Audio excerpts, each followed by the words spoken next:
నమస్తే. Reflection love for జిహాద్ కి స్వాగతం. మనతో పాటు స్టూడియోలో మన బీజేపీ ఎస్సీ మోర్చాకు సంబంధించిన వైస్ ప్రెసిడెంట్ అంబేద్కర్ గారు ఉన్నారు. అంబేద్కర్ గారిని అడిగి తెలుసుకుందాం నిజంగా ఈ లవ్ జిహాద్ గురించి, వీళ్ళ థియరీ ఏంటి, అసలు ఇలాంటి లవ్ జిహాద్ కేసెస్ ఎన్ని హ్యాండిల్ చేసిండ్రు ఏంటి అన్నది.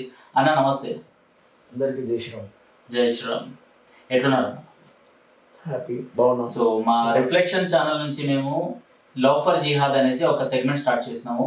సో ఇందులో ఏంటంటే హిందూ అమ్మాయిల్ని ఎలా అయితే లవ్ జిహాద్ అన్న కాన్సెప్ట్లోకి తీసుకెళ్ళి సో మత మార్పిడి చేసి, ప్రేమ అన్న దాంతో మత మార్పిడి చేసి తీసుకెళ్తారో, దాని తర్వాత వాళ్ళ పరిస్థితి ఎలా ఉంటుందో చూపెట్టడానికి లైవ్ ఎగ్జాంపుల్స్ మేము తీసుకొస్తుంటాం. ఇప్పటికీ చాలామంది వక్తలు వచ్చిండ్రు, మాట్లాడినరు. ఆల్మోస్ట్ 15 ఎపిసోడ్స్ మేము కంప్లీట్ చేసుకున్నాం. ఇప్పుడు 16th ఎపిసోడ్ ఇది. సో అంబేద్కర్ అన్న, ఫస్ట్ ఆఫ్ ఆల్ లవ్ జిహాద్ అని అనగానే మీకేం గుర్తొస్తుంది? మీ స్టూడియోకి నన్ను పిలిచినందుకు మరీ మరీ థ్యాంక్ యూ చెప్తా. ఎందుకంటే ఈ లవ్ జిహాద్ కోసం మీరు ఎంత చెప్తే అంత హిందూ అమ్మాయిలలా అవేర్నెస్ వస్తుంది. ఎందుకంటే ప్రాక్టికల్గా చూపించడం వేరు, మీరు ప్రాక్టికల్గా చూపించాలని మేము ఆశిస్తున్నాం. సో అమ్మాయిలను ట్రాప్ చేయడమే వాళ్ళ లక్ష్యం. అది 16 years అబ్బాయి కానివ్వండి, 70 years ముసలోడు కానివ్వండి, టార్గెట్ ఓన్లీ హిందూ అమ్మాయిలు. వాళ్ళు హిందూ అమ్మాయిలతోటి ఈ బిజినెస్ చేస్తున్నాను అనుకుందాం, లేకుంటే పిల్లల్ని కంటున్నాం అనుకుందాం. లవ్ కాదంటారా అది? లవ్ రెండు లవ్ చేస్తుడు. ఫస్ట్ టీనేజ్ అబ్బాయి లవ్ చేస్తుండు, పార్క్లో తిప్పుతుండు, నేను అన్ని చూసుకుంటా అంటుండు, నీకు మంచి లైఫ్ ఇస్తా అంటుండు. కానీ ఆ లైఫ్ ఇచ్చేటప్పుడు ఏం చేస్తుండు? పెళ్ళైన 1 yearకో 2 yearsకో ఆయన ఒప్పుకుంటేనేమో అన్ని విధాల, లేకుంటే మీకు ఈ స్టూడియో ద్వారా చెప్తున్నా ఏదో ఒక సూట్ కేసులో ట్విన్గా రావడం గ్యారెంటీ. లేదు అంటే ఆ అమ్మాయి ఎక్కడ ఉంటుందో మీ స్టూడియోకి తెలియదు, మాలాంటి తెలుసుకునేటోళ్ళకి తెలియదు, అటు అమ్మ నానే తెలియదు. కానీ అమ్మాయిని మాత్రం ట్రాప్ చేసేది మాత్రం ముస్లింలే. లవ్ జిహాద్ పేరుకు లవ్, పక్కన కామ జిహాద్ కనిపేది అమ్మాయిలకు. లవ్ చేస్తున్నాం కదా అబ్బాయిని, సోహెల్ కానీ అక్బర్ కానీ ఎవరైనా ఏమన్నా ఉండదు, మేమైతే లవ్ అంటాం. కానీ వాడు మాత్రం లవ్ ముసుగులు ఏం చేస్తున్నాడు? అమ్మాయిని కింద నుంచి మీదికెళ్ళి ట్రాప్ చేయడం, లాస్ట్కి అమ్మాయి జీవితం పతనం చేయడమే ఆ లక్ష్యం. వాళ్ళు కాలేజీలో అదే పరిస్థితి, బిజినెస్ దగ్గర అదే పరిస్థితి, ఏంటన్నా చిన్న చిన్న షాపులలో చేస్తే అదే పరిస్థితి, ఆటోలో అమ్మాయి ఎక్కితే పరిస్థితి, బస్సులో పోయినా పరిస్థితి అదే. ఒక 60-70 kilometers నడుచుకో అమ్మాయి ఏదైనా బస్సులో కానీ ఏదైనా పోతే కూడా అదే పరిస్థితి. కానీ టార్గెట్ మొత్తం అమ్మాయి. మళ్ళీ మళ్ళీ చెప్తున్నా, 16 టీనేజ్ అబ్బాయి నుంచి 70-80 years ముస్లిం వరకు ఇదే వాళ్ళ టార్గెట్, అమ్మాయి అమ్మాయి అమ్మాయి. ఇక్కడ గతంలో మీరు చూసుకున్నట్టయితే సరూర్ నగర్ పిఎస్లో ఒక ఇష్యూ అయింది. ఒక దొంగ, వాడు ఏ దొంగతనం చేసిండో పోలీసులు అయితే పట్టుకున్నారు, వాడిని లోపల వేసారు. బుర్కాలు వేసుకొని అక్కడ మగవాళ్ళు కానీ ఆడవాళ్ళు కానీ 7-8 ఏళ్ళ కింద వాడిని పిఎస్కి వెళ్ళి తీసుకున్నారు. ఏం సబ్జెక్ట్ ఉంది అక్కడ? గుర్తుంది. అంటే ఎంఎం వాళ్ళు, అవసరం ఏముందానికి? ఎంఎం వాళ్ళు అండ్ బుర్కా క్లాడ్ మొత్తం వచ్చేసి దొంగని పట్టుకెళ్ళిపోవడం జరిగింది. అక్కడ నుంచి అదే ఇప్పుడు మనం అంటున్నాం లవ్ జిహాద్ కోసం. మీరైతే ఎపిసోడ్ 1, 2, 3 మీరు ఇట్లా సంవత్సరంకి 365 రోజులు చేసినా తక్కువనే. ఇప్పుడు ఈ కెమెరాలు ఉన్నాయి, ఈ న్యూస్ ఉంది, ఈ సోషల్ మీడియా ఉంది కాబట్టి తెలుస్తుంది.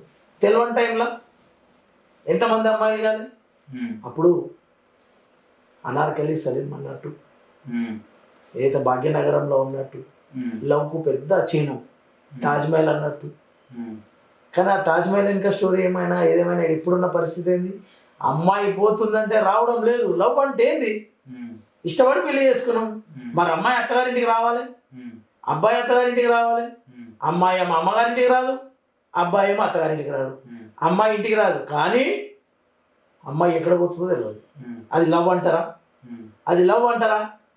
లవ్ లేదు, ఏమి లేదు సార్. హిందూ అమ్మాయిలను తీసుకెళ్లాలా, ముస్లింలా కలపాలా, రాబోయే తరానికి ముస్లింల సంఖ్య పెంచాలా. సో చాలా మంది బయట ఉన్న కమ్యూనిస్టులు లేకపోతే ఈ సెక్యులర్ వాదులు అని చెప్పుకుంటారు కదా, సోషల్ మీడియాలో కానివ్వండి లేకపోతే బయట కానివ్వండి, లవ్ జిహాద్ అనేది అసలు ఎగ్జిస్ట్ లేదు, ఇదంతా ట్రాష్ అనేసి అంటుంటారు. మళ్ళీ వాళ్ళు హిందూ అమ్మాయిలు హిందూ కోణం చూస్తేనేమో కనిపిస్తుంది. వాళ్లకు ఎట్టి పరిస్థితుల్లో ఓట్ బ్యాంకే కావాలి. ఇప్పుడు కమ్యూనిస్ట్ అనుకోండి, ఏరే పార్టీ అనుకోండి, అది ఒట్టి ట్రాషే అంటే ఒక్కసారి ఈ స్టూడియోకి నన్ను పిలవండి నా ముంగట, నేనే ఎగ్జాంపుల్స్ ఇస్తా. సరూర్ నగర్ ఎగ్జాంపుల్ ఇస్తా, గోల్కొండ ఎగ్జాంపుల్ ఇస్తా, చార్మినార్ ఎగ్జాంపుల్ ఇస్తా. లేకుంటే ఎవరినో ఒక కార్యకర్తని అనుకోకుండా అమ్మాయి వెళ్తుంది అన్న వీడియోని పెట్టి ఆయన ఎవరైతే వస్తారో ఆయన చూపిస్తాం. అమ్మాయి చార్మినార్లో బుర్కా ఉంది, హిందూ అబ్బాయి ఉన్నాడు, సచ్చినట్టే అడగరు. వాళ్ళ అక్కనా, స్నేహితురాలా, ఎవరైనా పక్క అమ్మాయి అడగరు. కొట్టడమే వాని మరీ మరీ దారుణంగా. ఓ చిన్న ఎగ్జాంపుల్ చెప్తా. ఒక వేరే రాష్ట్రం అతను చార్మినార్ సందర్శించడానికి వచ్చాడు. చార్మినార్ ఎందుకు వస్తారు? తెలంగాణ టూరిజంలో ఒక భాగం. అమ్మాయి ముస్లిం, చిన్న పాప చూడనీకి వస్తే వాణ్ణి నానా విధాలు కొట్టిరు. అమ్మాయిని పక్కనే పెట్టి చిన్న పాప. అది కమ్యూనిస్టులకు కనిపేదా? టెలికాస్ట్ అయింది కదా, న్యూస్లో వచ్చింది. చార్మినార్ పోలీసులు పట్టుకున్నారు కదా, పోలీసులు పట్టుకున్నారు వాణ్ణి, ఎవరైతే కొట్టారు దాని ఓకే. మరి కమ్యూనిస్టులకు కనిపేదా? అది ఎట్లా ట్రాష్ అయింది? అది వీళ్ళకు మైనారిటీ ఓట్లు కావాలి సార్, మైనారిటీ ఓట్లే కావాలి, దానికే వీళ్ళందరూ ట్రాష్ అంటారు. అట్లా ట్రాష్ అనుకుంటే ఎన్ని కేసులు నేను పేపర్ మీద రాసి చూపిస్తాను, 1 by 1. మరి వాళ్ళు ఓట్లు కావాలి, వాళ్ళు ట్రాష్ అంటే ఇది 16th ఎపిసోడ్ మీకు ఎందుకు? వేరే సమస్యలు లేవా? ఓట్ల గాలం అంతా లేదు, ఓట్ల గాలం. సో ఓల్డ్ సిటీలో పుట్టి పెరిగిన మీరు? ఓల్డ్ సిటీ జిల్లా, చిన్నప్పటి నుంచి. గంగా జమున తహజీబ్ అనేసి ఇప్పుడు చాలా మంది కాంగ్రెస్ వాళ్ళు కానివ్వండి, లేకపోతే ఈ కమ్యూనిస్టులు కానివ్వండి, లేకపోతే ఇప్పుడు టీఆర్ఎస్ బీఆర్ఎస్ కి సంబంధించిన కార్యకర్తలు కానివ్వండి, నాకు నవ్వు వస్తుంది. గంగా ఊరు హిందూ, మా హిందూ పేరు. జమున ఊరు హిందూ, మరి హిందూ ముస్లిం అడగాల్సిందా? తహజీబ్ అనడం కలవడం కదా, ఓ పదంలా తహజీబ్ అనడం కలవడం కదా. గంగా హిందూ అయిపోయింది, జమున హిందూ అయిపోయింది. మరి ఇక్కడ ముస్లిం పదం ఎక్కడ ఉంది? ముస్లిం వర్గం వేడగలిసింది. నేను అదే అడుగుతున్నా, ఎందుకంటే గంగా జమున తహజీబ్ అనేసి వీళ్ళు ఇలాంటి లాజిక్స్ అనేవి తీసుకొస్తారు కదా. అసలు అలాగ అర్థం ఉన్నదేమో, అలాగ అర్థం ఉంటే పెడతారు పేరు. నువ్వు గంగాని పెట్టి ఇక్కడ ఇంకోలానే పెట్టు ముస్లిం పేరు. అనార్కలి పెడతావా, యూసిఫియా పెడతావా, అట్లా పెట్టు. గంగానో జమునానో, గంగా నదిని మేము పూజిస్తాం, జమునా నదిని మేము పూజిస్తాం. మరి తహజీబ్ అంటే ఇక హిందూ ముస్లిం ఏడున్నారు, ఇక ముస్లిం అదే కలుపు ఫస్ట్. అసలు అలా పేరు పెట్టడానికి రాదు, కలపడం రాదు, పేరుకు హెడ్డింగ్స్, పేర్లనే తప్పు సార్. ఇక వాళ్ళు గంగా జమున తహజీబ్ ఏముండదు. అంటే హిందూ ముస్లింలు కలిసి ఉండడం కలిసి ఉండే దగ్గర ఉంటామేమో, కానీ వాళ్ళ సబ్జెక్టు వాళ్ళకు వచ్చిన వాటికైతే మీరు ఓరు అనే విధంగా చూస్తారు. ఇంటి పక్క నుంచి ఇంటి పక్కనే ఉన్నా కూడా గొడవలు అయితే తూకొనే మేకోనే అంటారు. అది గల్లీ గొడవ కానీ, అమ్మాయి గొడవ కానీ, పెళ్లి గొడవ కానీ. ఎగ్జాంపుల్ జిల్లాలోనే ఒక అమ్మాయి ఒక అబ్బాయి ప్రేమించుకున్నారు. మేజరు అబ్బాయి కొంచెం ఒక వేరే ఒక 500 meters బస్తీలో అమ్మాయి ఉంటుంది, అబ్బాయి ఇక్కడ ఉంటాడు. వాడు పెళ్లి చేసుకున్నాడు, 10-15 days అందరితో మాట్లాడుకొని కాంప్రమైజ్ చేద్దామని వచ్చారు. అమ్మాయిని శత విధాల ఇబ్బంది పెట్టి, అబ్బాయి ఫ్యామిలీని వార్నింగ్ ఇచ్చి అమ్మాయిని కాంప్రమైజ్ చేయడి రాసుకొని తీసుకొని పోయారు. అదే ఏరియాలో అదే అమ్మాయి వాళ్ళ అన్న ఒక అమ్మాయిని తీసుకొని పోయాడు. నేను మీకు సుబూత్తో సహా ఫోటోలతో సహా ఇస్తా. మరి ఆ అమ్మాయి అలా ముస్లింలో కలిసిపోయింది. అమ్మాయి వాళ్ళ అమ్మ నాన్నను వీళ్ళు మేము ఇట్లా చేస్తాం, అమ్మాయి ముస్లింలో కలిసిపోయింది. కానీ ముస్లిం అమ్మాయిని హిందువులో కాంప్రమైజ్ చేసి తీసుకున్నారు ముస్లిం. ఎంతో మంది వచ్చి నానా విధాలు ఇబ్బంది పెట్టారు. చెప్పారంటే వాళ్ళ దగ్గర ఏముంటుంది సార్ క్లారిటీ? లవ్ జిహాద్కేమో వాళ్ళకేమో ఒకటి, మనకేమో ఇదే ప్రేమ ఏం లేదు. మీరు లవ్ జిహాద్ ఉందా అని అన్నారు కదా, దీన్నే మరి లవ్ జిహాద్ అంటారు. మరి మీరు పెద్దలు వచ్చినప్పుడు మీ అమ్మాయి కాంప్రమైజ్ అయినప్పుడు అదే ఇంట్లో అబ్బాయి హిందూ అమ్మాయిని పెళ్లి చేసుకుని మరి మీరు కాంప్రమైజ్ చేసి అమ్మాయిని ఎందుకు పంపించలేరు? మరి అదే ఒక హిందూ అమ్మాయి మీ ఇంట్లో కోడలుగా ఉన్నది, మరి మీ అమ్మాయి మా వాళ్ళ ఇంట్లో మా హిందువుల ఇంట్లో కోడలు ఎందుకు రాలేదు? అంటే మీ దగ్గర పక్షపాతం ఉన్నట్టే కదా. కలిసి 500 meters చెప్తున్నా కదా, మరి ఎక్కడ ఉంది ఓల్డ్ సిటీలో? గంగా జమున తహజీబ్ ఎక్కడ ఉంది? ఇక్కడ అదే ఇల్లు. భయ్ మేమంటే సరే పిల్లగాడు పని చేయలేడు అని చేయాలని ఆ పిల్లని తీసుకున్నాం. మరి మా పిల్లని మాకు ఇచ్చేది కదా, మీ కొడుకు కూడా ఏం చేయడు కదా. ఇడేడు ఉంది గంగా జమున తహజీబ్. వాళ్ళ వర్గంకి వస్తే మేము ఏమైనా చేస్తాం. మా అమ్మాయిని బోనియం, మేము ఒప్పుకోం, మా చట్టాలు ఒప్పుకో. షరియత్ కావాలి. రాజ్యాంగం ప్రకారం ఏమంచి ఆలోచించారు వాళ్ళకి రాజ్యాంగంతో ఏం మదిలేదు. వాళ్ళు ఏదో రాజ్యాంగం ఎప్పటివరకు నమ్ముతారంటే వాళ్ళ జనాభా 50% కావాలి భారతదేశంలో. 50% అయినప్పుడు మీలాంటి మీడియా దగ్గరికి గవర్నమెంట్లో ఇప్పుడు గంగా జమున తైజీ పనుల దగ్గర కూర్చోబెట్టి भाई हमारा 50% है देखो भारत देश में हमारा लागू होना है शरिया बोल के बोलते ఈ విధంగా నడుస్తారు. కానీ ఇదే జిర్రా ప్రాంతం, ఇదే ఓల్డ్ సిటీ ప్రాంతం, ఇదే చార్మినార్ తీసుకోండి, షాలిబండ తీసుకోండి, అబ్బాయి అమ్మాయి పోయారంటే వాడు సచ్చే వస్తారు బయటికి. అదే ముస్లిం అబ్బాయి అమ్మాయిని తీసుకొని తిరుగుతారు. అదే మనం మాట్లాడడానికి పోతే తుమ్ భగవా కర్రేకా కూర్చుంటారు. ఏం లేదు సార్, భగవా జిహాద్ అనేసి కొత్తగా స్టార్ట్ చేసింది. ఏం లేదు, మా దగ్గర భగవా జిహాద్ లేదు. భగవా జిహాద్ ఉంటే మీ లవ్ జిహాద్లో ఎంతమంది అమ్మాయిలు క్రూరంగా చంపబడ్డారో, ఎంతమంది అమ్మాయిలు వేరే దేశాలకు అమ్ముడుపోయినారో మీరు అమ్మిరో. మా దగ్గర ఉన్న హిందూ అబ్బాయిలు ముస్లిం అమ్మాయిలను పెళ్లి చేసుకున్న వాళ్ళు స్వతహాగా మంచి పెట్టుకున్న చరిత్ర మా దగ్గర ఉంది. మా సంస్కారం నేర్పలేదు అది, మా సంస్కారం నేర్పలేదు, మా హిందూ ధర్మంలో లేదు అది. మా ధర్మంలో ఉంది ఏ పరస్త్రీ అయినా మనకు పూజించబడడం, అది చెల్లె రూపమైన భార్య రూపమైన. ఎంతోమంది ఒక్క రికార్డ్ ఏంటి, హిందూ అబ్బాయి ఈ అమ్మాయిని పెళ్లి చేసుకున్నాక వేరే దేశం పంపించిండు, లేవడు ఇంకేదైనా చేసిండు అని చూపించండి. మా సంస్కారం అది నేర్పలే. సో ఇప్పుడు ఇన్ని కేసెస్ హ్యాండిల్ చేస్తుంటారు కదా మీరు, ఎన్ని కేసెస్ హ్యాండిల్ చేస్తారు మీరు? అన్ని కేసులలో పోతుంటాం సార్, ఏది హ్యాండిల్ చేసినా పెట్టుకుంటాం. ఉంటాయి మీకు ఇలాంటి కేసెస్? డైలీ ఒక ఫోనే ఉండే ఉంటుంది. గోల్కొండ రిజిస్టర్ ఆఫీస్ చూసుకోండి, మల్కాజ్గిరి రిజిస్ట్రేషన్ ఆఫీస్ చూసుకోండి, ఏడవైనా ఉంటాయి ఫొటోస్. రిజిస్టర్ సబ్ రిజిస్టర్లో ముస్లిం అబ్బాయి, ముస్లిం అమ్మాయి, హిందూ అమ్మాయి, ముస్లిం అబ్బాయి, సారీ ప్రొనౌన్సియేషన్లో ముస్లిం అమ్మాయి అన్న, ముస్లిం అమ్మాయి ఒక్క రిజిస్ట్రేషన్ మ్యారేజ్ ఉండేది. హిందూ అమ్మాయిలను ట్రాప్ చేయాలి, ముస్లింలో పెళ్లి చేసుకోవాలి. డైలీ ఉంటుంది సార్, వీక్లీ 3 అన్న అటెండ్ అవుతా నేను. అచ్చా, వీక్లీ 3 అన్న అటెండ్ అవుతా. అటు అటెండ్ కాకుండా ఉంటే మా కార్యకర్తలకు చెప్పి పంపిస్తాం, మరి మీ ఏరియానంట చూడండి అని, మీ ఏరియానంట చూడండి అని.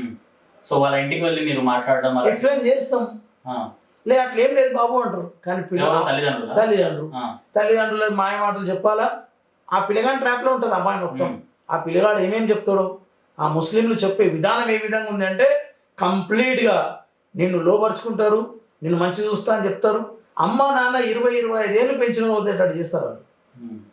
ఈ విధంగా ఉంది ఓల్డ్ సిటీ పరిస్థితి. గతంలో మీరు చూసుకున్నట్టయితే మీరు యూట్యూబ్లో చూసినా, గూగుల్లో చూసినా అత్యధికంగా ఓల్డ్ సిటీకి వెళ్ళి వస్తాయి. సో ఓల్డ్ సిటీ పక్కన పెడితే రాష్ట్రంలో ఎక్కడైనా హిందూ అమ్మాయి పెళ్లి చేసుకున్న ముస్లిం షెల్టర్ మాత్రం ఓల్డ్ సిటీకే వస్తుంది. ఎందుకంటే అక్కడ ఏం చేయలేము కాబట్టి. స్వతహాగా లవ్ మ్యారేజ్ చేసుకున్న వాళ్ళు అయితే మంచిగా మళ్ళీ అమ్మగారి ఇంటికి పోతారు సార్, నేను మంచిగా పెట్టుకుంటా, మీరు సంప్రదాయాలు మీకు పాటిస్తాం, మా సంప్రదాయం పాటిస్తాం అన్నారు కదా, అననే అన్నారు.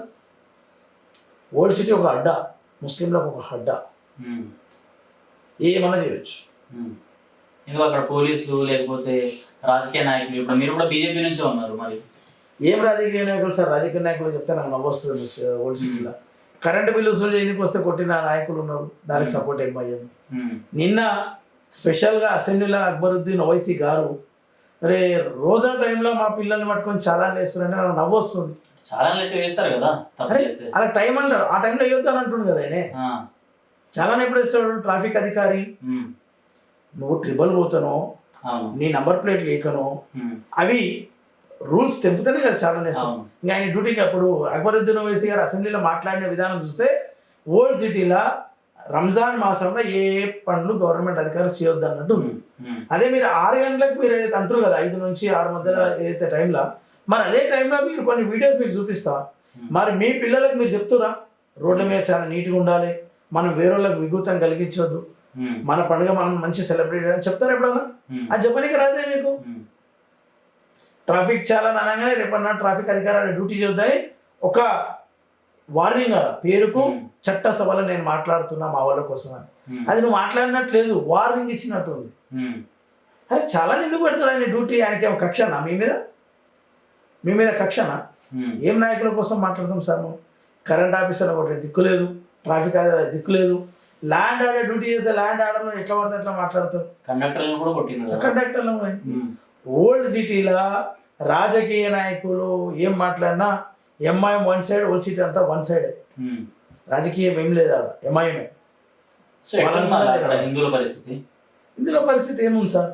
బతకాలన్నోడు బతుకుతాడు, ఎదిరించాలన్నోడు ఎదిరిస్తాడు, ఎదిరించిన వాడు అందరూ జైలుకు పోయి వస్తుంటాడు, ఎదిరియలేనోడు సైలెంట్ కూడా బతుకుతాడు, వాళ్ళు మాత్రం రాజ్యం వెళ్తారు. సో మీరు హ్యాండిల్ చేసిన కేసెస్లో మీకు అత్యంత టఫ్గా అనిపించిన కేసు ఏది? అత్యంత టఫ్గా అనిపించిన కేసు టీకేఆర్ కాలేజ్, పేరు చెప్పొద్దు. ఆ ప్రాంతంలో ఒక అమ్మాయిని తీసుకెళ్ళాను. వాళ్ళు బాగా వెళ్ళిగా బతికిన వాళ్ళు. అసలు ఆ అమ్మాయికి ఆ అబ్బాయికి పోలికనే ఉండదు. అబ్బాయి జాబ్ చేయడు. వాడిని తీసుకొని పోతే ఆ పిల్లగాడు ఏ విధంగా అయితే అమ్మాయిని ట్రాప్ చేసి పోలీస్ స్టేషన్కి తెస్తుండో, 4 రోజులలో అమ్మాయిని కంప్లైంట్ ముస్లిం చేస్తే వాళ్ళ అమ్మ నాన్న ఇట్లా పడుకొని కాలు మొక్కుతారు, అయినా కూడా పిల్ల వస్తుంది. ఆ కేసులో పిల్లగాడు రాలేడు. ఇప్పుడు లవ్ మ్యారేజ్ అన్నప్పుడు ముస్లిం అబ్బాయి హిందూ అమ్మాయి రావాలి కదా, అబ్బాయి రాలేడు ఆ కేసుకి. మేము అధికారులు చెప్తున్నాం అబ్బాయిని ఎందుకు పిల్లలు నేనే వస్తా అంటది అమ్మాయి. అంటే ఎంత అబ్బాయి రాలే. నేను పెళ్లి చేసుకున్నా, మా అత్తగారు సేఫ్గా పెట్టుకుని నన్ను ఎంత సంజాయించినా కూడా వాళ్ళు అబ్బాయి ఫ్రెండ్స్ బయట పోలీస్ స్టేషన్ బయట 50 నుంచి 60 మంది ఒక మన పోలీస్ అధికారులు ఆమెను తీసుకొని వచ్చి మా దగ్గర మాట్లాడేందుకు ఒక రోజు పర్మిషన్ ఇచ్చారు. అందులో నేను మాట్లాడుతుంటే నాకేమంటారు అమ్మాయి, నువ్వు ఓరు అంటది. అమ్మ తల్లి, నేను కూడా మీ సామాజిక వర్గానికి చెందినోనే, నువ్వు ఇట్లా చేస్తే అమ్మ నాన్న పరిస్థితి అంటే నువ్వు ఓరు అంటది అమ్మాయి. అంటే ఎంత మాయలో పడిపోయినావు చూడండి. ఇప్పుడు నువ్వు చదువుకున్న అమ్మాయివే, నీకు ఇష్టం అంటే ఏం మాట్లాడాలి సార్, మా లైఫ్ పర్సనల్, మేము ఈ విధంగా ఉండాలనుకున్నాం, అది మా మమ్మల్ని నాకు అర్థమవుతలేదు, అన్ని కేసుల లాగా నాది కాదు అనొచ్చు కాదు అని నువ్వు ఎవరు మాట్లాడనీకి, నువ్వు ఒక రాజకీయ నాయకుడిలాగా మాట్లాడుతున్నావు, నువ్వు నా కేసులో ఎందుకు వస్తావు అంటే ఆ పిల్లకి ఎంతమంది చెప్తే ఇన్ని మాటలు వస్తాయి. ఎంత కఠిన పరిస్థితి అంటే అమ్మాయికి చెప్పలేని పరిస్థితి. అమ్మాయి ఒక స్టేజ్కి వచ్చి ఏం చేస్తుంది అంటే అమ్మ నాన్న మీదే కేసు పెడుతుంది. వచ్చిన వాళ్ళు మీరు ఎవరు రావద్దు అంటది, నా బతుకు నేను బతుకుతున్నా అంటది. బయటనేమో ఆ పిల్లకి సెక్యూరిటీ అనుకుందామా, వాళ్ళకు హెల్ప్ చేయడానికి వచ్చిన అనుకుందామా. ఒక అమ్మాయి సొంత భర్త రాలేడు, పెళ్లి చేసుకున్న భర్త 3-4 రోజులు అయింది, పెళ్ళి అయ్యి 15 రోజులు అయింది, భర్త రాలేడు. కానీ భర్తకు సంబంధించిన బంధువులు, భర్తకు సంబంధించిన వాళ్ళందరూ వచ్చారు. మరి అమ్మాయి అదే డేట్తోటి పోలీస్ వ్యాన్లో గుష్టు. అంటే ఆ అమ్మాయికి భయంతో పంపించిరా, లేదంటే ప్రేమతో పంపించిరా. ఇప్పుడు లవ్ చేయాలి మనం లేదనుకుంటున్నాం కాబట్టి, మీరు ఇందాక ఒక మాట అన్నారు నాకు, ఇదంతా ఒకటి కల్పిత మరి హస్బెండ్ అండ్ వైఫ్ రావాలి కదా. మాది లవ్ చేయాలి కాదు భయ్, మాది లవ్ చేయాలి కాదు, ముస్లింలు చేస్తున్నారే మొన్న కేసు, మాదైతే కాదు, నడు ఇంటికి వస్తున్నాడు, మీ సాంప్రదాయ ప్రకారంగా మీరు పెళ్లి చేయాలి ఎందుకంటలేరు. ఇప్పుడు మా హిందువులల్లా అమ్మాయి పోయిందంటే తలెత్తుకొని చూపించుకోవాలంటే ఏం చేస్తారు, పచ్చని పందిలో మళ్ళీ పెళ్లి చేస్తారు. అమ్మాయిని అమ్మ సరే ఏమి నువ్వు చదువుకున్నావు ఇష్టపడ్డావు అని అంటారు. మనం పెళ్ళికి ముందుకు ఎందుకు వస్తున్నావు, మళ్ళీ ఒక్కసారి పెళ్ళి అయిందని గట్టిగా వాదిస్తున్నావు కదా. ఇప్పుడు మీ దాంట్లో ఒకసారి పెళ్ళి అయినప్పుడు మళ్ళీ ఇంకేదో ఉంటాయి కదా, అది మేము ఏం చేస్తామంటే ఈ పిల్ల రాదు ఆ రోజు నలుగుట్ల పెళ్లి చేసి అక్షింత తరేసి పంపిస్తా అంటే మరి మొగుడే రాలేడు, ఆ ముస్లిం వ్యక్తి ముస్లిం అబ్బాయి రాలేడు, ఇంకా మేము ఎవరిని నమ్ముకుంటాం, ఏ విధంగా ఎక్స్ప్లెయిన్ చేస్తాం. ఆ పిల్లని చెప్పలేక అయితే కనీసం భర్త ఉంటే చెప్తుండే కదా. 4 గంటలు ఉన్నాం అమ్మాయి బడి, అమ్మ నాన్న సొంత అన్న వాళ్ళ అక్కలు 3 రోజులు పోలీస్ స్టేషన్లో ఉండిపోయాను. ఆ పిల్లకి షెల్టర్, పోలీస్ షెల్టర్. ఇంకా ఆలోచించండి, అంటే మేజర్ అయిపోతే పోలీస్ షెల్టర్లు ఇవన్నీ వచ్చేస్తాయి. ఆ విధంగానే కదా పోలీస్ షెల్టర్ తీసుకొని వస్తారు. నేను కూడా అధికారులుగా ఉన్నా ఇప్పటి నుంచి. పిల్లని ఒకదానే పిల్లని పెట్టే మాట్లాడండి. పిల్లగాడు రాలేడు సార్ ఆ రోజు. పిల్లగాడు వస్తే నేను అడిగిన అమ్మాయికి, నువ్వు మీ హస్బెండ్ తీసుకురావాలంటే రాడు, నేను వచ్చినాక మాట్లాడడానికి మేము పిలిచారు కదా. అంటే అంతకుముందు కూడా అమ్మాయి అట్లా మాట్లాడేదా, లేకపోతే అరే ఆ పిల్లకి ఏం తెలియదు, క్యాజువల్గా మాట్లాడేది, నన్ను గుర్తుపడుతుంది, ఆ అంకల్ ఎవరి అంటుంది. అట్లాంటి పిల్ల 15 రోజుల ఎట్లా మారిపోతారు అంత ఈజీగా. వాళ్ళ బోధన లవ్ జిహాద్ అనే దాంట్లో ఎవరైతే వాళ్ళకి సపోర్ట్ చేస్తున్న వాళ్ళు ఏ విధంగా నేర్పిస్తారో ట్రైనింగ్. ఎగ్జాంపుల్ అలా దగ్గర బండి ఉంటుంది, చూస్తే మామూలు జాబ్ చేస్తాడు అనుకో, బండి ఎవరు సమకూరుస్తారు, కాలేజ్ వానికి మంచి డ్రెస్సింగ్ ఎవరు సమకూరుస్తారు, పెళ్ళైనాక వానికి షెల్టర్ ఓడిస్తారు, వాని బ్యాక్గ్రౌండ్ చూస్తే పెద్ద ఇల్లు ఇడుపు ఏముండదు, ఇల్లు వన్ జాబ్ అన్నీ ఉండాలి కదా. మరి ఇలా ఏముండే కదా, వీళ్ళందరికీ ఎవరు చేస్తారు షెల్టర్. లవ్ జిహాద్ ఇంకా ఎవరైతే వాళ్ళ నాయకులు వాళ్ళ సపోర్టర్స్ ఉన్నారో వాళ్ళే సమకూరుస్తారు కాబట్టి వీళ్ళు విచ్చలవిడిగా విలువీగుతారు. ప్రభుత్వాలు కఠినంగా వాళ్ళు మీకు చర్య తీసుకుంటారు, పెళ్లి చేసుకున్నారు కదా పోయి వాళ్ళు మేజర్ కదా అంటారు. ఇప్పుడే ఇంత 3-4 గంటలు ఈ పిల్ల ఎంబడి 3 రోజులు ఎంబడితే కూడా అమ్మ నాన్న కాదే మా మాట ఇల్లే. ఇంతకుముందు ఒకటి చెప్పినా నేను, ఉమ్, ముస్లిం అమ్మాయి ఏమో కాంప్రమైజ్ అయ్యి వెళ్ళిపోయింది, మాకు చెప్పనీకి రాదు. ఉమ్, అదే మా అమ్మాయి వాళ్ళ ఇంట్లోనే కూడలాగా ఉండిపోయింది. ఉమ్, అంటే వాళ్ళు ఏం చెప్తున్నారు, వాళ్ళు ఎంత ప్రెషర్ పెట్టి ఏమేమి చెప్తే అవుతుండొచ్చు మాకు. ఇంత ట్రైనింగ్ అంతా వీళ్ళ ఇప్పుడు మదర్సాలు అంటారు, చదువుతారు. ఉమ్, మదర్సాకి వెళ్ళి వచ్చిన వాళ్ళు ఎంతమంది ఏం చేస్తున్నారు. ఉమ్. ఇది వాళ్ళ పరిస్థితి. సంస్కారం లేకపోయే, ఏం లేకపోయే. సో ఇప్పుడు ఈ కేసెస్ ఇవన్నీ జరుగుతున్నాయి కదా, ఇందులో టఫ్ కేసు గురించి మాట్లాడారు. మీరు వెళ్ళగానే చిటికెలో సాల్వ్ అయిపోయిన కేసెస్ ఏమైనా ఉన్నాయా? చిటికెల సాల్వ్ అయిపోతే లవ్ జిహాద్ అనేది మేము ఎందుకు ముద్ర పెడతాం సార్? ఉమ్, ఇప్పటిదాకా చిటికెల సాల్వ్ అయిన కేసే లేదు. అచ్చా. నేను ఇన్నేళ్ళ నుంచి రాజకీయం చేస్తున్నా, ఇన్నేళ్ళ లవ్ జిహాద్ కేసులు ఒక్క అమ్మాయిని కూడా తేలేకపోయినా నేను. ఉమ్, ఒక్క అమ్మాయిని మళ్ళా సేమ్ ఇంటికి తేలేకపోయినా. అమ్మాయి ఏదో అయిపోయింది యాక్సిడెంటల్లీ లవ్, తేలేకపోయినా. ఉమ్, ఒప్పుకుంటున్నాం క్లియర్గా, తేలేకపోయినాం మేము. ఉమ్, వస్తలేరు అమ్మాయి, వాళ్ళ మాయాజాల పడ్డన్నారు రైట్. ఉమ్, కానీ వాళ్ళు మంచిగా పెట్టుకుంటారా? వాళ్ళే మంచిగా ఎక్కడ అమ్ముడుకుంటున్నారో, ఎంతమంది ఎక్కడ చేస్తున్నారో అది వాళ్ళ హిసాబు. ఉమ్, కానీ అమ్మాయి జీవితం నాశనం. మీరు గూగుల్లో సెర్చ్ చేసుకోండి, ఇటు ఇప్పటికీ 30 నుంచి 35,000 అమ్మాయిలు లేరు అని రికార్డు. ఉమ్, ఇదంతా పెద్ద హిందూయిజంలో భారతదేశానికి అమ్మాయిలకు లవ్ జిహాదు, భూమికి భూమి జిహాదు.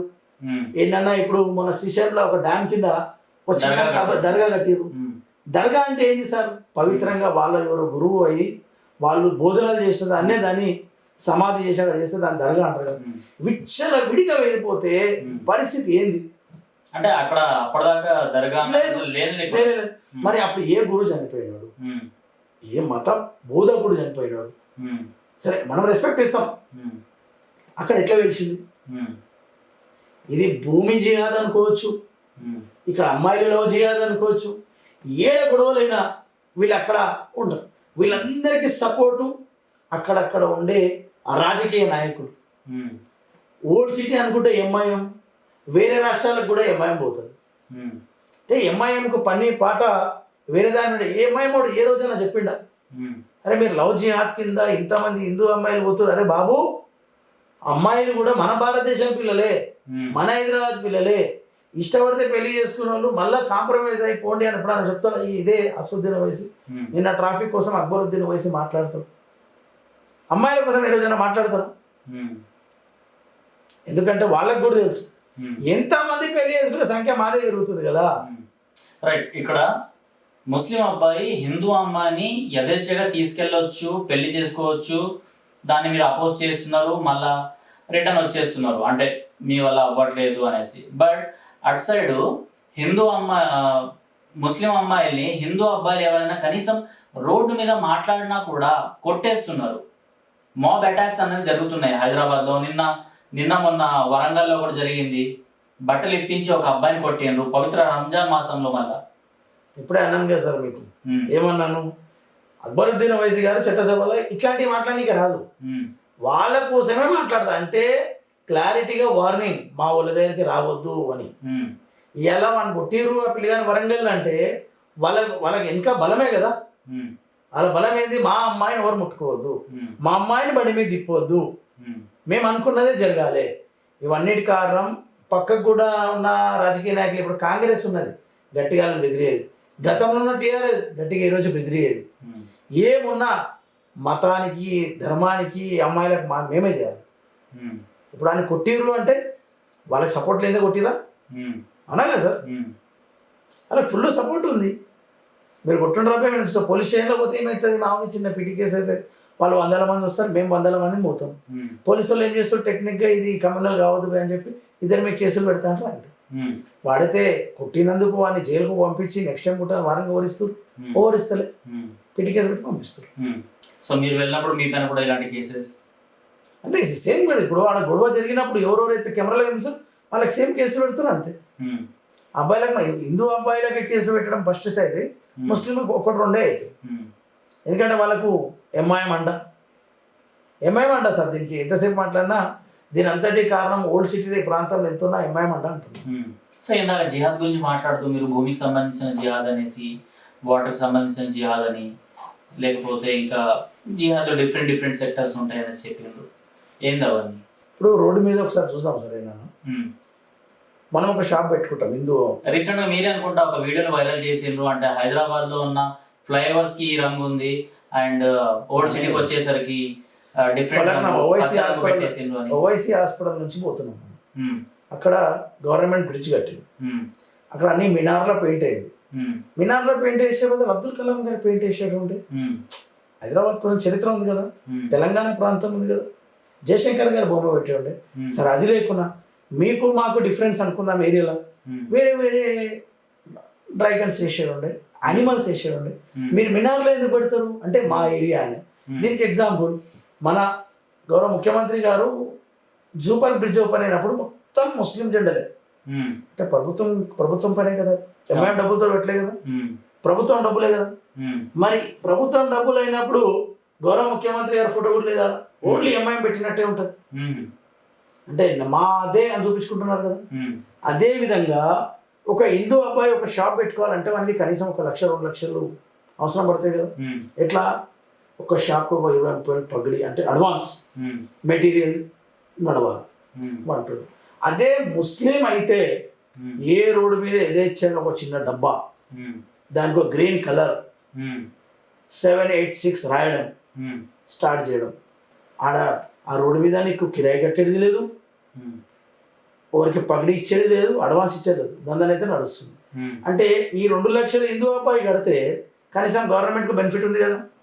మరి ఈ ముస్లిం ఎవరు కడితే మరి ఎవరికి బెనిఫిట్ అవుతుంది? గవర్నమెంట్కి బెనిఫిట్ లేదు కదా. వాళ్ళేమో గవర్నమెంట్కు బెనిఫిట్ కాకుండా ఏమైనా చేస్తారు. మేము గవర్నమెంట్కు బెనిఫిట్ చేయాలి, మళ్ళీ మేము గవర్నమెంట్ తోటే తన్ను తినాలి. రోడ్డు మీద ఏదైనా ఫుట్పాత్ ఉంటుంది, ఫుట్పాత్ మీద మీరు సరే డబ్బులు లేకుండా చిన్న వ్యాపారం చేస్తారు. ఆ వ్యాపారాన్ని ఇంతనే పెట్టాలి కదా. మీరు 1000 మీటర్లు మీరు 200-300 మీటర్లు ఎందుకు పెంచుతున్నారు అంటే మీకు ఎవరు అడిగేటోళ్ళు లేరా? ఎక్కడైనా చూడండి, మీరు కెమెరా మీ దగ్గర ఉంటుంది ఎప్పుడు. ఏంటన్నా పంక్చర్ షాప్ చూస్తే చిన్నగానే ఉంటుంది. పెయింట్ ఎంతవరకు ఉంటుంది అంటే ఒక 100 ఫీట్ ఉంటుంది పెయింట్. అక్కడ ఒకసారి ఎప్పుడో ఒకసారి భోజనాలు చేపిస్తాం, ఇది మాది అంటారు. అక్కడ ఏముంది చెప్పండి? అదే భగవంతుని గుడి కట్టాలంటే మా దగ్గర ఒక రాయి పాత పురాతన ఆర్కాలజీ డిపార్ట్మెంట్ గుడి కట్టడానికి నానా ఇబ్బందులు లేదు. ఇప్పుడు సాక్షాత్తు మా దగ్గర మేదీపట్నంలో మన జామ్సింగ్పూర్ బాలాజీ టెంపుల్ ఉంటుంది. దాని లెఫ్ట్ సైడ్లో పురాతన కట్టడాలు ఉంటాయి. అది శిథిలావస్థకి వెళ్ళిపోయింది. ఎండోమెంట్ పట్టించుకోదు, అక్కడ ఉన్న వాళ్ళు పట్టించుకోదు, ఎంఐఎం ఎమ్మెల్యే.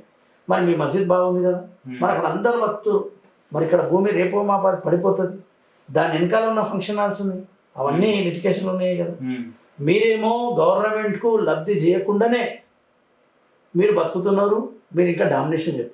మేమేమో గవర్నమెంట్కు లబ్ధి చేసి మేమేమో అన్నీ పట్టించుకున్నాం. దెబ్బలు మాకు, కేసులు మాకు, లాస్ మాకు. మీకు ఫ్రీ రోడ్డు ఫ్రీ, భూమి ఫ్రీ, లాస్ట్కి వచ్చి పదంగా మనం ఏదైనా సబ్జెక్ట్ మారుతాం లవ్ చేయాలి, అమ్మాయి ఫ్రీ. మీరు చూడండి భూములు ఎన్ని వెలుస్తున్నాయి, ఎక్కడ పడితే అక్కడ. కొత్త వర్క్ బోర్డ్ చట్టంలో లేదు ఎన్నైతుంది. సరే దీని పక్కనే పెడదాం, దీనికి సబ్జెక్ట్ పక్కనే పెడదాం. సో ఇందాక చెప్తున్నారు కదా, అదే భూమి జిహాద్ అంటే లవ్ జిహాద్ అంటే భూమి జిహాద్ కూడా అవుతుంది మా దగ్గర. ఇప్పుడు భూమి కొనడానికి పోతే రెవెన్యూకు లబ్ధి చేకూరుస్తుంది, భూమి కొంటలేదు. ఆడ షాప్ పెట్టాలంటే అది ట్యాక్స్ అవ్వాలంటే అది లేదు, కరెంట్ బిల్ లేదు, ఏం లేదు. కానీ వాళ్ళు మాత్రం బిజినెస్ చేస్తుంది, అది భూమి జిహాదే కదా. ఇప్పుడు ఎంఐఎం కొత్తగా రోడ్ల మీద డబ్బాలు పెట్టి వాటర్ సేల్ చేస్తుంది. ఎగ్జాంపుల్ లీలాఫర్ ఫుట్పాత్ మీద ఒక డబ్బా పెట్టి వాటర్ అమ్ముతుంది. మన ఫుట్పాత్ ఎవరిది? మీరు ట్యాక్స్ కట్టేరా? నీళ్లు అమ్ముతున్నారు అంటే ఇప్పుడు గవర్నమెంట్ 5 రూపీస్ క్యాన్ అని ఉంటుంది, 5-10 రూపీస్ క్యాన్. అది సేవ చేయడానికి ఇస్తారు, మీరు అమ్ముకుంటేనే తిరుగుతుంది. దాన్ని వేరే పడతలు పెట్టేస్తారు. సరే అక్కడ బోరేసిరు, బతుకుదాం అనుకుంటారా, కాళ్ళకి సేవ చేయాలనుకుంటారా, చేయండి. కానీ మీరు నీళ్ళు అమ్ముకుంటే ఏం చేస్తున్నారు? వెనక జగన్ కూడా కబ్జా చేస్తున్నారు కదా. బజార్ గట్ల మున్సిపల్ ఆఫీస్ ఉంటుంది, అక్కడ ఈ రోడ్కి ఏమో పంక్చర్ దుకాణం అని పెద్ద ఉంటుంది. ఇక్కడ రోడ్కి ఏమో వాటర్ ప్లాంట్ ఉంటుంది. దాని మధ్యలో గవర్నమెంట్ వార్డ్ ఆఫీస్, అది ఆ వార్డ్ ఆఫీస్ వాళ్ళు గులో కొడతారు, లోపల జెండా ఉంటుంది. ఇప్పుడు రేపటి నాడు ఆ మున్సిపల్ ఆఫీస్కు సంబంధించి వార్డ్ ఆఫీస్ సంబంధించిన జాగా పోదని గ్యారెంటీ అయింది, జెండా తీస్తారా?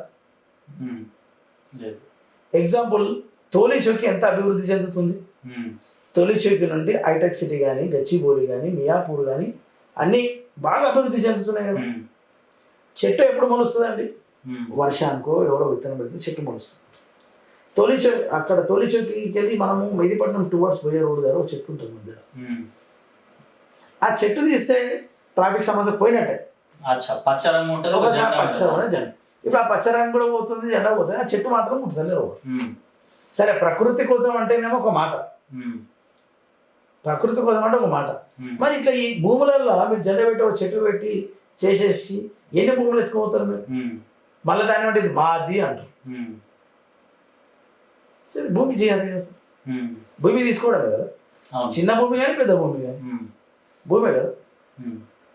ఇప్పుడు ఓల్డ్ సిటీ ఇష్యూస్ గురించి మాట్లాడాల్సి వస్తే అక్కడ ఉన్న నార్త్ ఇండియన్ అమ్మాయిలు ఎవరైతే ఉంటారో వాళ్ళ ఫ్యామిలీస్ ని టార్గెట్ చేస్తారనేసి, అంటే మార్వాడి అమ్మాయిలు కానివ్వండి, గుజరాతీ అమ్మాయిలు కానివ్వండి, వాళ్ళని కూడా టార్గెట్ చేస్తారనేసి. సో అలా ఫలానా ఒక వర్గం అమ్మాయిని, అంటే ఒక కులానికి సంబంధించిన అమ్మాయిని టార్గెట్ చేసి పెళ్లి చేసుకుంటే 5 లక్షలు 10 లక్షలు ఇస్తారు అనేసి, అలా ఒక్కొక్క కులానికి ఒక్కొక్క రేటు ఉంటుంది అనేసి ఒక రేట్ కార్డ్ కూడా వాళ్ళు నిర్ధారించేసిండ్రు.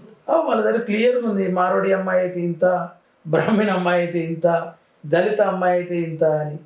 ఓల్డ్ సిటీలో ఉన్న మార్వాడి అమ్మాయిలు కానీ, జైన్ అమ్మాయిలు కానీ, అమ్మాయి ఎవరైనా ఉండని హిందూ ఉండాలి. మనం ఎలా మార్వాడి, జైను, నార్త్ ఇండియన్ అంటున్నాం. వాళ్ళకి పురకా లేని అమ్మాయి ఉంటే చాలు, మన మతం అమ్మాయి లేకుంటే కాదు. అమ్మాయిని తీసుకెళ్ళాలా, మ్యారేజ్ చేసుకోవాలా, 1-2 years తర్వాత ఇంకొకరికి పెళ్లి చేయాలి. అలా అట్లయితే ఉన్నది కదా, ఒకటికి 2-3 మ్యారేజ్లు ఉన్నాయి కదా, ఎవరికైనా పెళ్లి చేస్తారు వాళ్ళు. అమ్మాయి ఒప్పుకోకుంటే ఎన్నిసార్లు చెప్పినా అమ్మాయి సావనన్నా చావాలా, లేకుంటే డైలీ దెబ్బలన్నా తినాలా, లేకుంటే అమ్మాయికి బతుకు తెరువు స్మాష్. ఇక ఆ మారిన అమ్మాయిలు శుతిమెత్తగా ఉండి సైలెంట్గా ఉంటేనేమో వాళ్ళు, లేకుంటే ఆత్మహత్య చేసుకోవాలి. ఆ అమ్మ నాన్నకు శోక సముద్రం వల్లరే, అమ్మాయి వినలేదు, పెళ్లి చేసుకుని చనిపోయాడు. అట్లా ఎన్ని కేసులు కావాలి ఓల్డ్ సిటీలో? ఓల్డ్ సిటీలో కూడా కేసులు కానీ. ఈ భూతద్దం పెట్టుకొని చూసే అవసరం లేదు సార్. లవ్ చేయాలంటే భూతద్దం పెట్టుకొని చూసే అవసరమే లేదు ఓల్డ్ సిటీకి వస్తే. ప్రతి ఇంటికి అనలేను కానీ ప్రతి బస్తీకి ఒక లవ్ జిహాద్ గురైన అమ్మాయి ఉంటుంది. సో మీ దగ్గర నుంచి ఎలా ఉంటుంది వార్ అన్నది? వారు ఏం చేస్తాం సార్, ఈజీగా ఇచ్చేయడానికి కూడా ఇచ్చేయడానికి మేము పోయి ఎంత కన్విన్స్ చేయాలంటే వాళ్ళ దగ్గర ఒకటి ఉంది కదా, నేను మేజర్ అయినా నా ఇష్టంగా పెళ్లి చేసుకున్నా అంటుంది అమ్మాయి. కానీ ట్రాప్ ఎక్కడ పడుతుంది? ముస్లిం ట్రాప్ లో పడుతుంది. ఆ ట్రాప్ ఏదాకా దారి తీస్తుంది? జిహాద్ వరకే ట్రాప్ తీస్తుంది. ఈ అమ్మాయి జిహాద్ లా మొన్నటి దాకా, ఇప్పుడు మనం అఫీషియల్ గా కేరళ ఫైల్ సినిమా చూసినాం, అందులో ఎంతమంది అమ్మాయిలు ఉన్నారు? అందులో అందరు హిందూ అమ్మాయిలే కదా. ఇదే విధానంగా అవుతుంది సార్. మేము పోలీస్ స్టేషన్లో మాట్లాడితే పోలీస్ చట్టం చెప్తుంది, కానీ అమ్మాయి ఎక్కడ పోతే ఇది చెప్తలేరు కదా. మేము పోతే ఏమవుతుంది, పోలీస్ స్టేషన్లో ఎంత మాట్లాడాలో అంత మాట్లాడుతున్నాం. అమ్మాయి మాకు అవకాశం ఇస్తే సంజాస్తుంది. సుడిబిడ్డ ఇది మంచిది కాదంటే ఇంటలేదు. అంటే ఇంటలేదు అంటే కారణం వాళ్ళు ఆమెకు బోధన, వాళ్ళకి ట్రైనింగ్ మంచిగా ఉంది, క్లియర్ ట్రైనింగ్. అమ్మాయి మా దాంట్లో ట్రాప్ చేయడమే. పోలీస్ స్టేషన్ వరకే పోతున్నాం సార్. కొన్ని అయితే పోలీసు వరకు కేసులు వస్తూనే లేవు. మై షాదీ కర్లియూ అని చెప్పి బుర్కా ఫోటో, మై పలానా మసీద్ పై షాదీ కర్లియూ, మా దగ్గర మ్యారేజ్ సర్టిఫికేట్ ఉంది అని చెప్తున్నారు క్లియర్గా. పోలీసుకి వచ్చిన కేసు చాలా తక్కువ, అందులో పోయి సంజాయించడం చాలా తక్కువ. పోలీస్ స్టేషన్కి వస్తే అధికారులు ఏమంటారు సార్? క్లారిటీ చెప్తారు సార్, వాళ్ళిద్దరు ఇష్టపడరు, నువ్వేం చేస్తావు అంటారు. ఇక్కడ వాళ్ళ దగ్గర చట్టం వాడు డైరెక్ట్ అంటావు భయ్ దోనో మిల్కి షాదీ కర్లి. మరి ఇదే షాదీని 5-6 ఏళ్ళ తర్వాత వాడు ఎక్కడ పోతుండని ఎవరు అడిగేటం లేదు. నార్త్ ఇండియన్ అని లేదు సార్, నార్త్ ఇండియన్ లేదు, తెలంగాణ లేదు, ఆంధ్రప్రదేశ్ లేదు, వాళ్ళకి హిందూ అమ్మాయి కావాలి. సో ఫైనల్ గా ఈ వీడియో చూస్తున్న వాళ్ళకి మీరు ఏం చెప్పాలనుకుంటారు? తల్లిదండ్రులు ఎవరైతే మన వీడియోస్ చూస్తుంటారో లవ్ ఫర్ జిహాద్ అన్నది క్లియర్గా ముస్లింలతోటి సూపర్ చేద్దని చెప్తా. Clear cut. పక్క పక్కన ముస్లింలు ఉన్నా, ఒకప్పుడు ముస్లిం హిందూ ముస్లిం బాయ్ బాయ్ అన్న పెద్ద మనుషులు ఉండొచ్చు, కానీ ఇప్పుడు హిందూ ముస్లిం బాయ్ బాయ్ లేదు, గంగా జమున తైజీబ్ లేదు. మనము ముస్లింలకి ఫ్రెండ్షిప్ చేయకపోవడమే ఇంపార్టెంట్. ఇవ్వాలి చేయొద్దు వాళ్ళతో ఫ్రెండ్షిప్. ఎందుకంటే వాళ్ళు ఎట్టి పరిస్థితుల్లో వాళ్ళ కోణమంతా ఒకటే ఉంటుంది. అమ్మాయి వాళ్ళ కోణమంతా అంతే ఉంటుంది, భూమి కబ్జా చేయాలి, వాళ్ళ కోణమంతా హిందువులను ఖతం చేయాలనే ఉంటుంది. ఎందుకంటే వాళ్ళ దగ్గర ఏ విధంగా మాకు భారతదేశంలో పనికొచ్చేది చెప్పండి సార్. పక్క దేశంలో చూస్తే ఆతంకవాదులు అంటారు, ఇంకో దాంట్లో చూస్తే ఇంకో ఇష్యూ అంటారు. మన దగ్గర చూడండి, ఇప్పుడు హిందూ అమ్మాయిలు ఫైనల్గా ముస్లిం అమ్మాయిలను ఫ్రెండ్షిప్ చేయొద్దు, ముస్లిం అబ్బాయిలను ఫ్రెండ్షిప్ చేయొద్దు. అప్పుడైతేనే మన అమ్మాయిలు సురక్షితంగా ఉంటారు. లవ్ మ్యారేజ్ చేయండి, మీకు ఇష్టమైన కానీ హిందూ వైపు రండి, హిందూ. ఎందుకంటే వాళ్ళ కోణాలు ఎక్కడికి వెళ్ళి కూడా మనకే కలిసి ఉంటాయి. ముస్లింలు క్లారిటీగా రేపు సస్తవా భక్త నీకే గ్యారంటీ లేదు. నేను ఈ మీడియా ద్వారా ఒకటే చెప్పదలుచుకున్నా సార్, క్లారిటీగా మన హిందూ అమ్మాయిలు ఖచ్చితంగా ముస్లింలు ఫ్రెండ్షిపే చేయొద్దు, ఉండనే ఉండదు. వాళ్ళు మంచిగా ఉన్నారన్నా కొంతమంది మంచిగానే ఉంటారు అనొచ్చు, ఎందుకంటే కొంతమంది మంచిగా ఉన్నారు, కానీ ఈ చెడ్డోళ్ళతోటి ఆ మంచి వాళ్ళు ఖరాబ్ అవుతారు. ఇలా నాకు ఏమనాల్సిన అవసరం చెప్పండి? మేము చూస్తున్నాం కాబట్టి అంటాం, మేము చూడకుండా ఎందుకంటాం? లేదు సార్ 50-50 ఉంటాం అట్లేం లేదు. వాళ్ళంతా ఆడికే. ఎగ్జాంపుల్ సార్ క్లియర్గా మన అమీర్ ఖాన్ ఉన్నాడు, ఆడి బాలీవుడ్ హీరో, కోట్ల ఆస్తి సంపద, వాడు సినిమాల కంటే ఎక్కువ ఇంట్రెస్ట్ హిందూ అమ్మాయిల మీదే పెడుతున్నాడు. మూడో అమ్మాయి తోటి మన హీరో, ఆ పిల్ల ఎంత ఉంది ఇప్పుడు కొత్తగా ఉన్న 30 ఏళ్ళు ఉంటుంది, ఆడ 62 ఏళ్ళు. మనిషా సార్? మరి వానికి ఏం బుద్ధి లేదా? ముస్లిం సమాజం చెప్పదా? అంటే మీ దాంట్లో ఉన్నదని నడుస్తుందంటే అట్లా అట్లా అఫీషియల్గా ఉండి సంపాదించిన వాళ్ళు, దేశం మొత్తం తెలిసిన వాళ్ళే అట్లా చేస్తుందంటే మామూలుగా ఉన్న వాళ్ళు. అందుకే మన అమ్మాయిలు ముస్లింలు, నో ముస్లిమ్స్. అదా నమస్తే అంటే నమస్తే. రైట్ అన్న, థ్యాంక్ యూ. స్టూడియోకి వచ్చేసి లవ్ ఫర్ జిహాద్ అన్న దాంట్లో పాల్గొని మీరు ఇవన్నీ మాట్లాడినందుకు. సో మీరు ఏదైతే ఫైట్ చేస్తున్నారో అందులో విజయం కలగాలని నేను కూడా కోరుకుంటున్నా. అండ్ ఈ వీడియో ఎవరైతే చూస్తున్నారో వాళ్ళకి ఒక మంచి మెసేజ్ కూడా వచ్చింది అనుకుంటున్నా. జై శ్రీరామ్. జై శ్రీరామ్.